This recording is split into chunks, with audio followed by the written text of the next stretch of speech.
Es un gusto compartir la palabra en este día. Y vámonos a la palabra viva, hermanos, que nos lleva al primer libro de Crónicas, capítulo 25.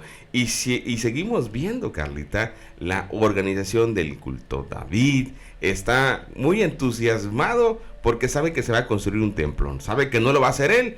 Ya reunió varios, ya le fue adelantando a su hijo, el sucesor del reinado, algunas cosas para la construcción del templo, pero no solamente está ocupado y preocupado en el que se haga una bonita construcción, que se haga un bonito edificio, sigue poniendo mucha atención en el culto. Ya vimos que organizó levitas, sacerdotes, y hoy vamos a ver otro elemento que a David le parece muy interesante, muy importante más bien para el culto, y es la música. Bueno, David fue músico, ¿no?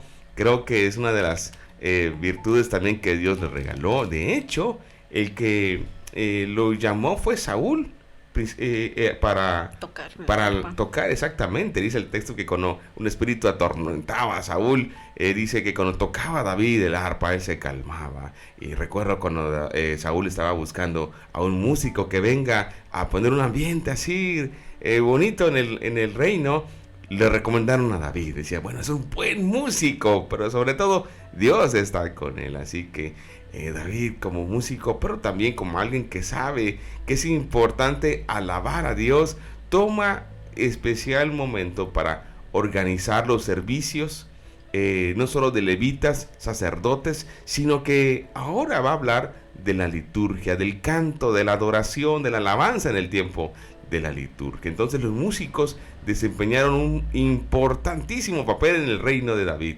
debido a que el rey le concedió alta prioridad a las actividades del culto, y él mismo era un experimentado músico. De hecho, cuando fueron a buscar el arca del pacto, el arca de la alianza, estaba acompañado de cantores, de músicos. Y eso es muy interesante, hermanos, porque no solamente David lo veía como, qué ambiente. No.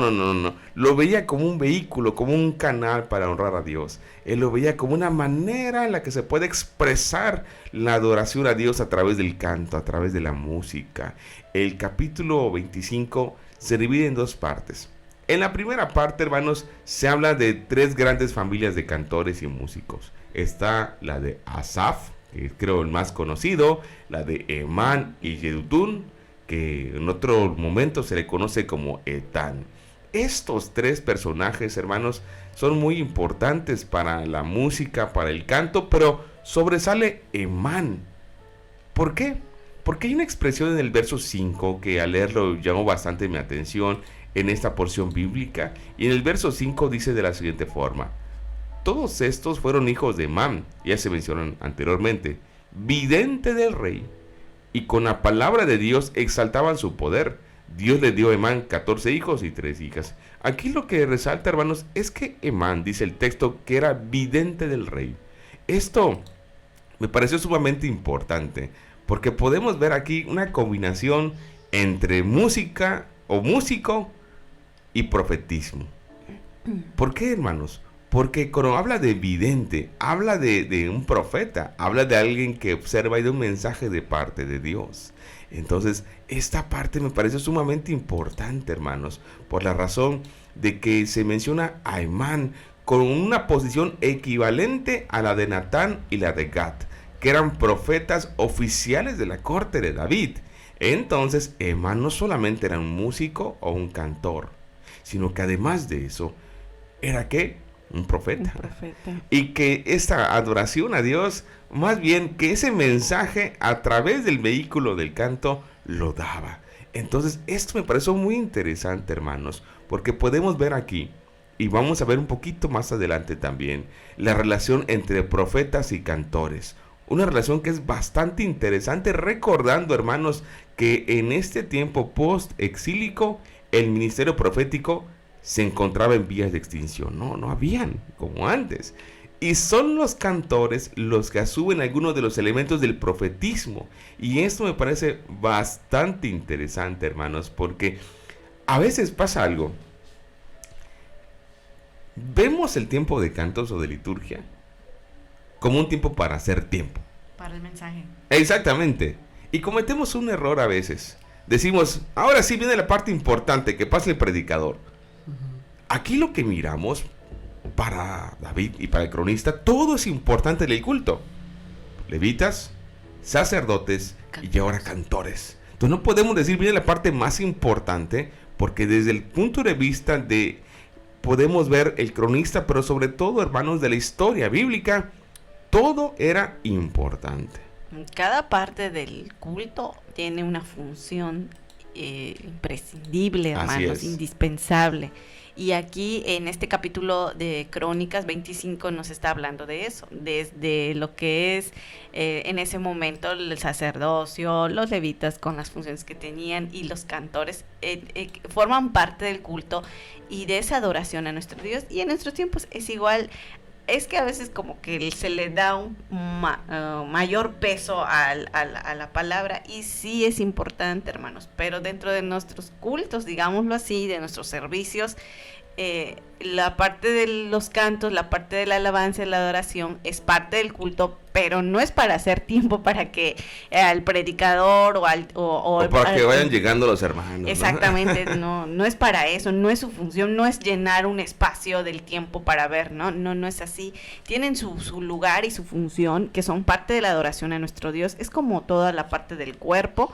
Entonces ahí entra esta parte para que se pueda ir dando. Y yo creo que el momento de los cantos, el momento de la alabanza, el momento de la oración que se da dentro de esa parte del culto es importante, hermanos, porque nos está preparando para escuchar la palabra de Dios, está preparando nuestra mente, está preparando nuestro corazón. Y es que aún así en los cantos uno puede deleitarse y gozarse de la presencia de nuestro Dios, porque es parte de nuestra adoración, hermanos. Y aquí Crónicas nos está recordando, y recuerda a un pueblo que regresa del exilio, que todo lo que ellos tienen que hacer aunado al templo, hay todo un esquema, bosquejo, como usted le quiera llamar, de lo que ellos tenían que implementar nuevamente, que no solamente era la cuestión del sacerdocio, de los levitas y de los cantores, sino les está diciendo cómo es todo el esquema de lo que ellos tenían que hacer, recordando, hermanos, que Dios ya había dejado todo esto, pero que ellos lo habían hecho a un lado, y bueno, ya sabemos la historia de lo que les pasó. Y esto en nuestro tiempo nos está recordando a nosotros, a los creyentes de ahora del 2023, de esta era y de este tiempo, que si usted ha pensado que los cantos es nada más para rellenar el tiempo, no, hermanos, es tan importante como la palabra de Dios. Es más, todo lo que hacemos dentro de la obra de Dios tiene una función indispensable, importante, y no es para llenar tiempos o para hacer espera de algo, no. Todo está planeado y tiene un propósito para la adoración a nuestro Dios. Así es, hermanos, así que podemos darnos cuenta que todos esos últimos capítulos que restan del primer libro de Crónicas es un énfasis muy fuerte al culto, porque hay un deseo, hermanos. El deseo es de que ellos puedan empezar o instaurar los cultos, pero como Dios desea. Y aquí regresemos, hermanos, a la historia. Están regresando de la cautividad, están recontando la historia. Y para este recuento de la historia, tienen que enfatizar algo. Es muy importante el culto. La razón por la que fueron al exilio sus antepasados fue precisamente por eso, porque profanaron el culto, porque contaminaron el culto, porque metieron al templo imágenes de deidades, porque comenzaron a traer ideas de los que los rodeaban en ese tiempo, porque hicieron una mezcla ahí. Y llegó el punto, hermanos, en donde ellos comenzaron a adorar a sus ídolos dentro del templo. Y esto, hermanos, por supuesto que ofendió a Dios. Y aquí lo que está buscando el relato, y si te das cuenta, Reyes no habló tanto de esta parte del culto, porque era otra finalidad, pero aquí es un énfasis muy fuerte, porque están levantando un santuario, pero no solamente el deseo es levantarle el santuario, el deseo es que tengan bien en mente a qué van al santuario, a qué van a ese lugar que se va a reconstruir. Y es importante analizarlo hoy en nuestro contexto. ¿A qué vamos al templo, hermanos? ¿Usted va mentalizado a escuchar a Dios? ¿Va mentalizado a entregar toda la adoración a Dios? ¿Qué es lo que le mueve ir al templo? Porque si es eso, hermanos, entregarse y dar gracias y escucharle y tener ese tiempo, qué bueno. Pero si lo único que le motiva es que voy a ver a mis amigos, voy a ver a fulano, sotano, que no es malo la convivencia, No. pero si lo que le mueve a usted es solamente el tener ese tiempo, digamos, para ver a los amigos o hermanos o echarse el café, usted resumido, o más bien ha demeritado el objetivo de ir al templo. No es un club el templo, es un lugar de adoración, es un lugar de entrega. Por supuesto que hay tiempo de saludarnos, de abrazarnos, de tener comunión, pero el objetivo principal es rendir culto a Dios, es honrar el nombre de Dios, es deleitarnos en Dios. ¿Qué le mueve ir al templo, hermanos? Usted desde el camino que va al templo está pensando, gracias a Dios, y voy a entregarme por completo, voy a adorarle con todo el corazón. Si eso es así, bendito sea Dios, hermanos. Pero analicemos nosotros eso, porque para David era muy importante, hermanos, dejar bien en claro el objetivo del culto. Y esto es muy importante porque incluso los músicos, Carlita, que uno dirá, pues músico, nada más que venga a ensayar y a tocar, ya con eso lo hacemos. No, hermanos. Los que tocaban instrumentos y los que cantaban eran algo más que músicos. Se trataba de líderes que profetizaban por medio de la música y los cánticos. No solamente eran músicos, eran profetas. ¿Y por qué se les menciona en ese sentido? Comunicaban el mensaje a través de la música. Comunicaban el mensaje de Dios a través de la alabanza, de los cánticos. Por eso hace rato decía que es importante el tiempo de liturgia de cantos en la iglesia local. No es para hacer tiempo, es para honrar a Dios. Y mientras estamos alabando a Dios, muchos de los cantos están basados en la palabra de Dios. Y mientras estamos cantando, yo siempre he dicho, hay cantos, hermanos, que son, o más bien creo que todos los cantos, o la mayoría son oraciones cantadas. Oraciones que brotan del corazón porque son tomados de la palabra. Y cuando uno canta, uno también puede expresar lo que ese texto de la Biblia dice a través de un canto. Esto es muy importante, hermanos, porque podemos mirar aquí que cualquiera que hablaba con denuedo y con exactitud de parte de Dios y que tratara de llevar a las personas de regreso a la adoración, se le consideraba un profeta. Los que llevaban al pueblo de regreso a la adoración a Dios se les consideraba profetas.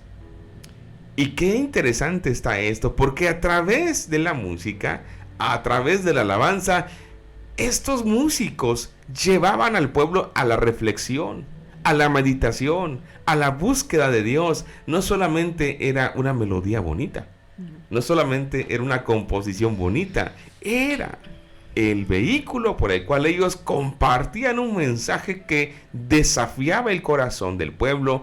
Y por eso se ve esta mezcla que me parece muy interesante entre músicos, cantores y profetas.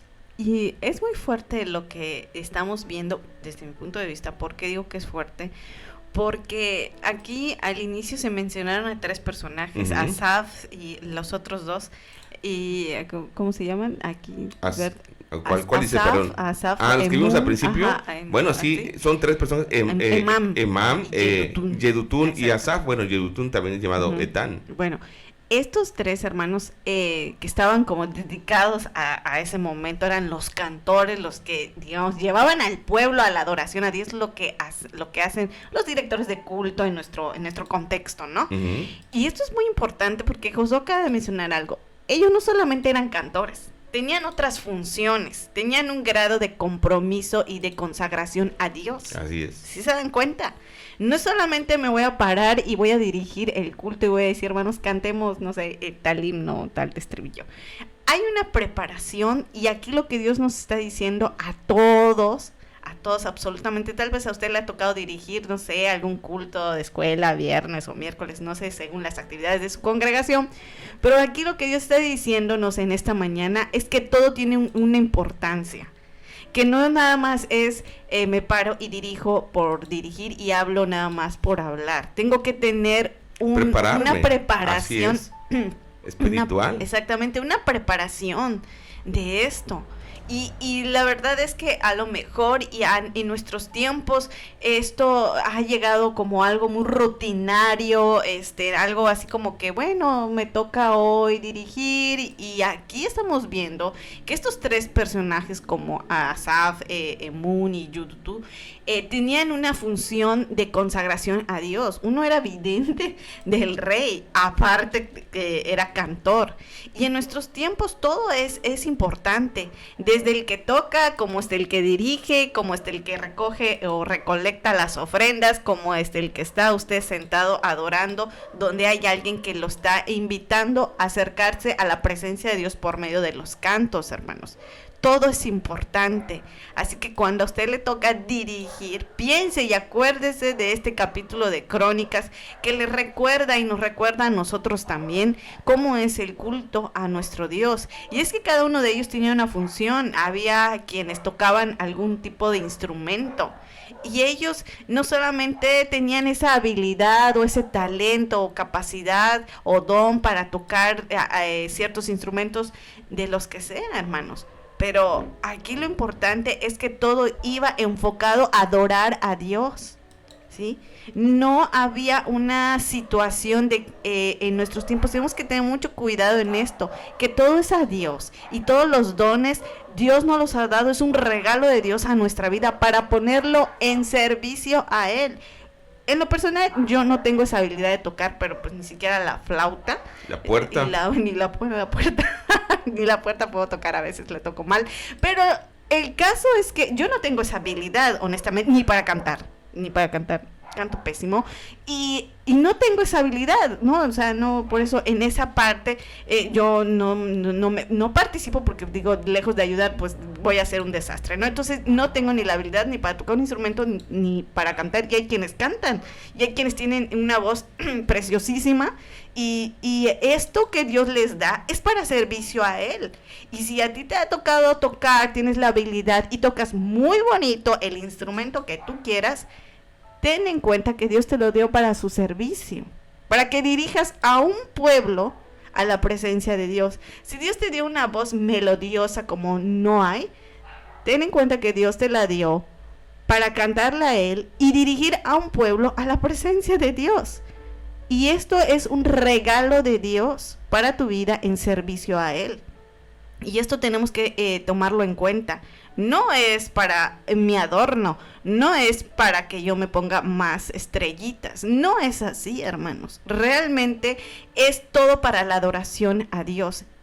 Como hasta el que predica, como hasta el que hace ciertas funciones dentro de lo que es el culto, todo es para honra y gloria de Dios. Entonces tenemos que tomar en cuenta esto. Estos cantores no solamente dirigían al pueblo a la adoración a Dios, sino que también tenían una función, se consagraban. Ellos, estaban conscientes de que todo era para Dios y se preparaban, ¿sí? Y no había cierta decir quién es más, quién es menos, no. Aquí no es así, hermanos. Aquí todo tenemos que tener muy bien y tenemos que tener en claro que todo esto siempre va a ser para la honra y gloria de nuestro Dios. Así es, hermanos. Entonces es muy importante que miremos a la adoración, ya lo hemos dicho, no solamente como pasar tiempo. Y lo otro, a los que dirigen la adoración no solamente son directores o músicos, son profetas. ¿Por qué? Porque están dando mensaje de parte de Dios. Cuando está uno delante del pueblo, está profetizando, está dando un mensaje de parte de Dios.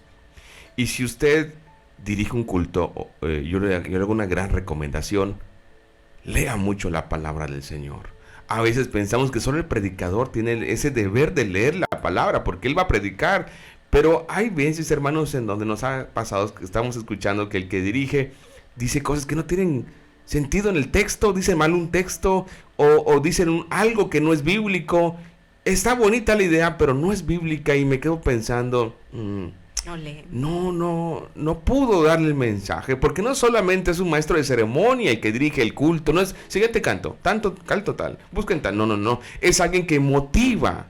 Es alguien que lleva al pueblo a la adoración, y es precisamente lo que miramos en este momento, hermanos, que de un gran grupo de músicos, David elige a aquellos que mostraban habilidad para hablar de Dios y para animar a que los demás canten. No buscó un maestro de ceremonia, buscó a alguien que pueda comunicar el mensaje de Dios. Adoradores buscó. Así es. Entonces yo le invito que si usted dirige el culto, prepárese no solamente con la lista de cantos que va a poner. Prepárese con la palabra. ¿Qué voy a decir? ¿Qué voy a comunicar? ¿Cómo voy a motivar a los hermanos? Porque, hermanos, motivarnos, decir, ¿ya se cansaron? ¡Ánimo! No, eso no es motivar a la iglesia. Eso de preguntar, hermano, ¿ya están cansados? ¿Cómo va a ser? No, eso no es motivar. Motivar con la palabra. Hermanos, dice la palabra, entren a sus puertas con acción de gracias. ¿Cuántos tenemos gratitud por sus atrios con alabanza? Alabemos con todo el corazón. Eso es motivar con la palabra. No con frases, no con clichés, no con frases que escuchamos coloquialmente en las fiestas X o Y. No, hermanos. Motivar con el mensaje, con la palabra. Si usted es director de culto, yo le invito a que se empape de la palabra, a que se llene de la palabra, y se va a dar cuenta que no va a requerir ni forzar, ni obligar, ni utilizar clichés para motivar a los hermanos. Cuando usted diga, hermanos, entremos a sus puertas con alabanza, reconozcamos que Él es Dios, que Él nos hizo y no nos usa a nosotros mismos, somos sus ovejas, etcétera. Eso motiva, eso nos recuerda que nos ha acompañado, que nos ha guiado, que es nuestro buen pastor. Yo le invito, hermanos, como hizo David. David no dijo, a ver, ¿quién es el mejor músico? Tú no, dijo, a ver, ¿quién es el que tiene esta vocación para poder conectar, para poder conectar con la palabra, que pueda saber cómo motivar a la adoración, a cantar, a alabar? Empápese del mensaje de Dios, de la palabra de Dios. Yo le invito, hermanos, a que también se prepare en lo espiritual, que ore, que ayune. No es un maestro de ceremonia, repito, es un adorador que va a dar mensaje de parte de Dios. Puedo decir que como vemos en ese capítulo, es un músico o un cantor profeta, porque va a dar un mensaje de parte de Dios a través de los cantos. Va a motivar a que el pueblo de Dios se entregue en esa adoración, pero no lo tenemos, o más bien no hay que hacerlo con los métodos humanos que utilizan allá, hermanos de afuera, de que ánimo, aquí quién sabe qué, y no se cansen. No, nuestra motivación, hermanos, siempre será a través de la palabra del Señor. Así es, hermano. Todo lo que dice Josué es verdad, hermanos. Tenemos que motivar al pueblo de Dios con la palabra de nuestro Dios, y es importante porque puede llegarse a pensar que solo el que predica tiene que estar leyendo la Biblia, estar leyendo o haciendo el esquema de su tema. No, hasta el que dirige tiene que leer algún salmo, algún capítulo de algún libro de la palabra de Dios, investigar lo que quiere decir. ¿Por qué? Porque no eran solamente músicos, era gente que adoraba. David, digamos que elige a estos tres hombres porque vio en ellos adoradores. 3 personas que adoraban a Dios. Segundo, vio en ellos quienes tienen la facilidad o tienen la habilidad de transmitir un mensaje de Dios. ¿Por medio de qué? De cantos, por medio de los cantos. Y es que por eso están tantísimos salmos, hermanos, ya los vimos todos, gracias a Dios.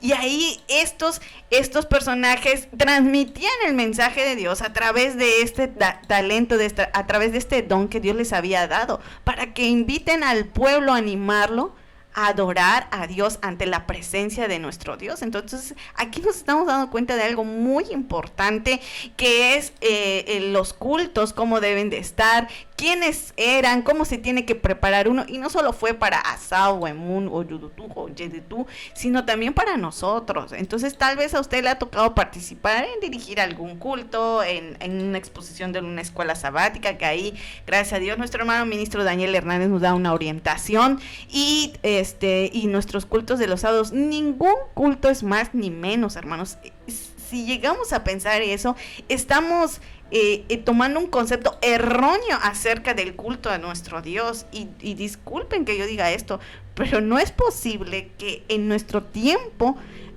haya una asistencia mayor en los cultos vespertinos y una escasa presencia en unos cultos del sábado en nuestra escuela sabática. Eso es muy importante, hermanos, tenemos que alimentarnos, y es que el sábado es el día en que usted se alimenta, es el día en que Dios le permite estar delante de la presencia de Él en su santuario. Entonces aquí nos estamos dando cuenta en este capítulo 25 de Crónicas que para Dios es importante todo el día, todo el sábado. No es ni turno matutino o turno vespertino, culto matutino, culto vespertino. Es importante los dos. Es muy fuerte, por eso yo lo dije al inicio, lo que Crónicas 25 le dice a este pueblo y le dice a usted, a mí. Si usted ha pensado desde su vida como creyente que el sábado, el culto de la tarde es ahí lo más importante, es el estelar, definitivamente usted ha tenido un concepto incorrecto sobre lo que es el culto a Dios. Pero Dios le da la oportunidad de corregir eso a usted, porque Él ya puso su forma acerca de esto, ya puso todo como es. Entonces tenemos que pedirle a Dios, hermanos, que nos ayude en esto, pedirle a Dios que nos haga obedientes a esta palabra. A este pueblo le costó muchísimo obedecer y cayeron en una situación bastante triste.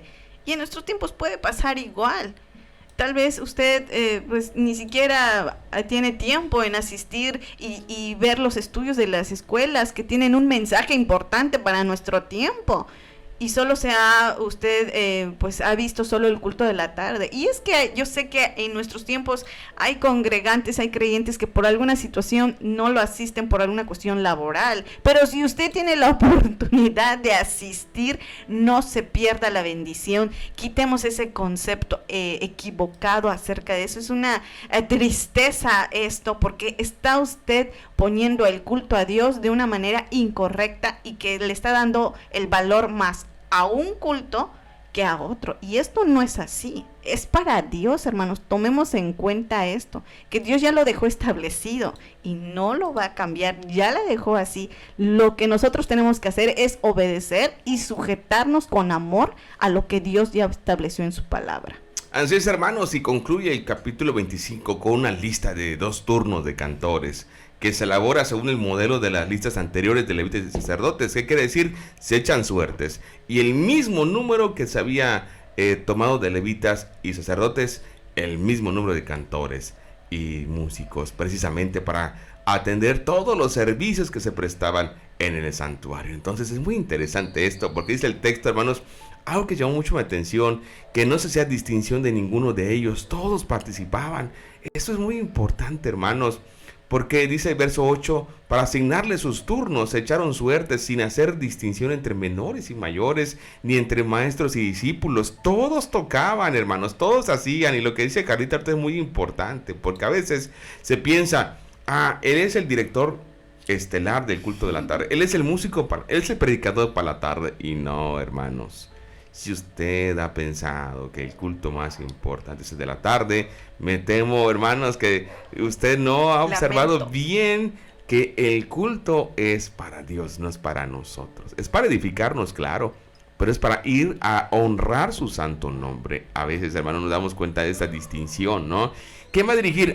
Sí, voy a ir porque ese me gusta. No se trata de eso. No se trata tampoco de eso. ¿O quién va a predicar? No. Se trata de que nosotros sepamos algo, hermanos, que vamos a entregar nuestro corazón. Y del otro extremo, se trata de que si me toca hacer algo, lo hago de la mejor manera. Y no digo, ¿cuántos hay aquí? Hay 2, 3. No. ¿Para qué toco si hay pocos? No, hermanos. O ¿para qué dirijo si hay pocos? No. Y otra cosa que quiero decirles, hermanos, estar dispuestos siempre. Esto es algo necesario, hermanos. Yo le invito a que tome la iniciativa, que se prepare siempre. Porque a lo mejor llega un día en donde se llega al culto y tuvo alguna eventualidad a quien le tocaba dirigir y le dicen, hermano, ayúdanos. ¿Qué dice usted? No me preparé, hermano. ¿Qué pasó, hermanos? No podemos decir eso. No, hermano, pues me hubiera hecho con tiempo. No, hermano, si aquí estoy, si es para glorificar a Dios, a la orden, con mucho gusto. A veces como que también tenemos ese sentir de que si no me avisa con mucho tiempo, pues yo no le puedo ayudar porque... no, hermanos, hay que estar dispuestos. Yo no imagino a uno de los cantores o levitas o sacerdotes que le digan, ¿sabes qué? Faltó tú ayúdanos. No, ellos Hermanos, anhelaban porque era por turnos, les tocaba pocas veces al año servir, y si había una rendijita ahí que suplir, ellos se anotaban porque sabían, hermanos, que no era siempre, tenían que esperar hasta el otro año para servir. Y a veces no nos damos cuenta de eso. Cuando a usted alguien le diga, hermano, por favor, da un mensaje porque le pasó alguna eventualidad a alguien, diga, sí, hermano. Cuando le diga, dirige unos cantos aquí porque hay una necesidad, sí, con mucho gusto, hermano. Siempre tenemos que estar preparados, hermanos. ¿Por qué motivo? Porque tenemos que servir a Dios siempre. Y lo otro, Cristo viene, lo cantamos, el Rey ya viene, pero si no nos estamos preparando, hermanos, solo queremos que venga, no tiene sentido tener una espera ociosa. Si esperamos a Cristo hay que prepararnos. No decir como los tesalonicenses, ven Señor, estaban en su hamaca, no, apúrate, no. Pablo dijo, no es así como tienen que esperar a Jesús, sino trabajando. Y esto, hermanos, hoy, para mí es muy importante este relato, porque nos habla de preparación. Y cuando veamos el segundo libro de Crónicas, vamos a ver que sigue enfatizando el culto de una manera muy importante. Y viene rápido a mi mente, no quiero decirlo porque lo vamos a ver en el caso de Ezequías. Dice que no se prepararon los sacerdotes cuando los llamó a consagrar el templo. Y nos dice, ¿qué pasó? No se estaban preparando, ya lo estaban tomando como algo que, ahí luego. Hoy, si alguien le dice, hermano, da un tema porque algo pasó con el predicador, usted siéntase contento que Dios lo está eligiendo para ese momento. No el hermano pastor o el hermano fulano, sotano, es Dios. Si alguien le dice, hermano, dirige, tómelo como que Dios le está diciendo, le está invitando a que tome esa responsabilidad, ese privilegio. Si alguien le dice, hermano, no llegó el músico, ayúdanos. No, ¿qué pasó?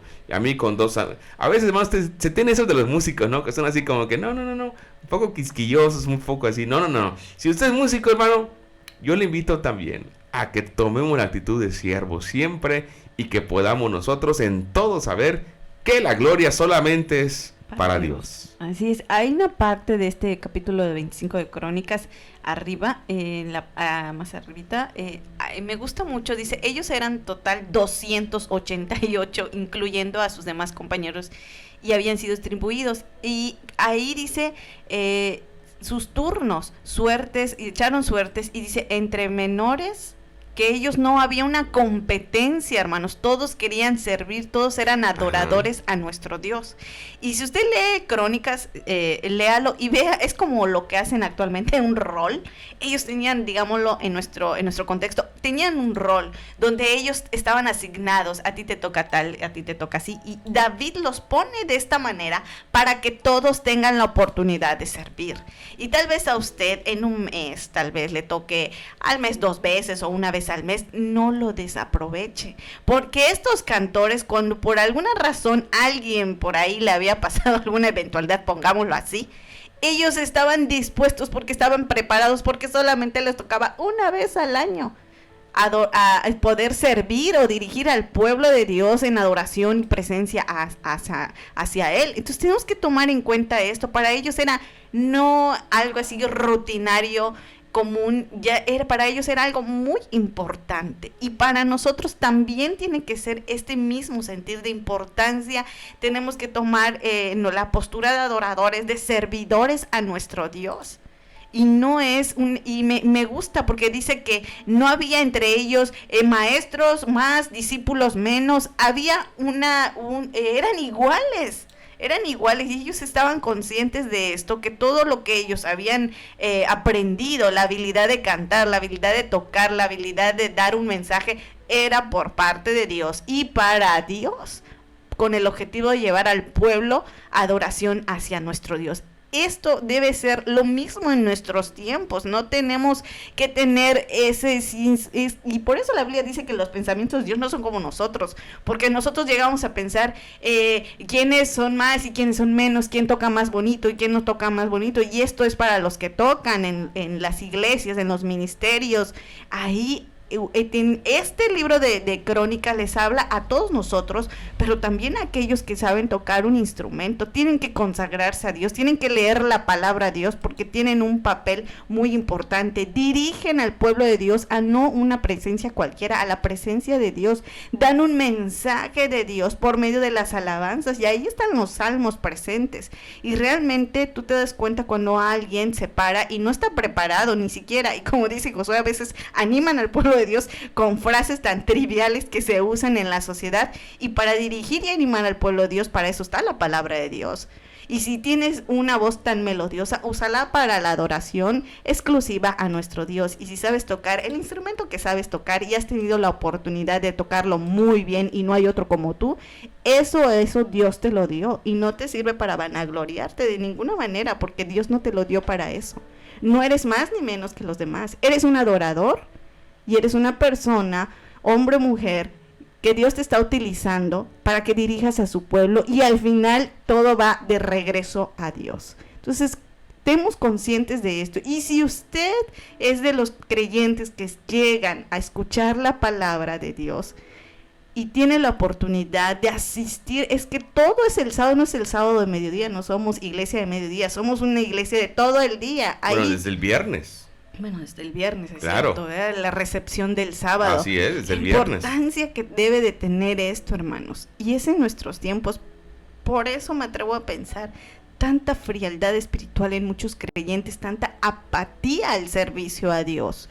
Y es que me impresiona cómo Crónicas y cómo nuestro Dios pone esto al inicio de este año, y hablándonos a todos nosotros que tenemos no solamente nuestras actividades que son diferentes al culto, sino que la prioridad es esto, hermanos. Porque esto es lo que nos sustenta y esto es lo que nos ayuda en nuestra vida espiritual, la que fortalece nuestra fe, la que nos ayuda en los momentos más difíciles de nuestra vida. Si no leyéramos la palabra de Dios, si no nos consagráramos a Dios, sería muy difícil nuestra existencia en esta humanidad, en esta tierra. No sabríamos qué hacer. Entonces, tomemos en cuenta desde la recepción del sábado, que empieza desde el viernes. Ay, si usted tiene la oportunidad, vaya y preséntese delante de Dios. Y si usted está en ese momento de adoración, imagínese, tiene usted la recepción del día de reposo, donde usted entra ante la presencia de Dios y dice: Señor, aquí estoy. Entonces tomemos en cuenta todo lo que la palabra de nuestro Dios nos dice hoy en esta mañana. Y quiero concluir, hermanos, siempre lo comento, pero me parece importante esto, porque recordemos algo: están 70 años exiliados, están regresando y están dándole una importancia al culto, a reunirse, porque se perdió un hábito que tenía que irse trabajando. Y no sé ustedes, pero con lo menos aquí en Yucatán, 2 años casi cerramos el templo. Y hoy está costando el regreso. Gracias a Dios hemos tenido buena asistencia de los hermanos, pero yo creo, hermanos, que aún falta más. Y considero de que hay que tomarlo con toda importancia, porque ¿cuántos cuando estábamos ahí en el sofá sentados frente a una televisión o frente a una computadora viendo el culto decíamos: cómo quisiera que el templo se abra? Y ahora que se abrió, parece ser como que el otro sábado, después, ahí les aviso. Como si nos diéramos el lujo, hermano, de decir: ahora que se abrió, ya después elijo qué culto y casi qué turno quiero oír. Y no, hermanos, Dios nos mostró una gran lección. Que el culto, estar en el santuario, es una bendición, es un privilegio, es una oportunidad que Dios nos da. Y hasta el día o el tiempo que se cerró, valoramos eso. Pero hoy parece ser que regresamos a la rutina y dijimos: pues ya se abrió, yo sabré cuándo voy a ir. No, hermanos, quizás los primeros cultos que se abrió el templo íbamos contentos, íbamos alegres. Qué bueno que se abrió el templo, estamos emocionados. Pero conforme pasa el tiempo, tengo mucho trabajo. Y hermanos, perdón que diga esto, pero hay hermanos que entiendo que tienen un patrón, pero hay quienes son su propio patrón y aún así se esclavizan a sí mismos. Y eso no tiene ningún sentido, hermanos. Hoy la invitación es que valoremos el templo, el culto, pero sobre todo, más que el templo o el culto, al que es digno de la honra y la gloria, que es a nuestro Dios. Así que deseamos que este mensaje, hermanos, siga siendo de bendición para nuestras vidas y que nos sintamos desafiados a poder presentar nuestra propia vida como un sacrificio vivo, santo y agradable al Señor. Así que, hermanos, ese es nuestro deseo para gloria de Dios.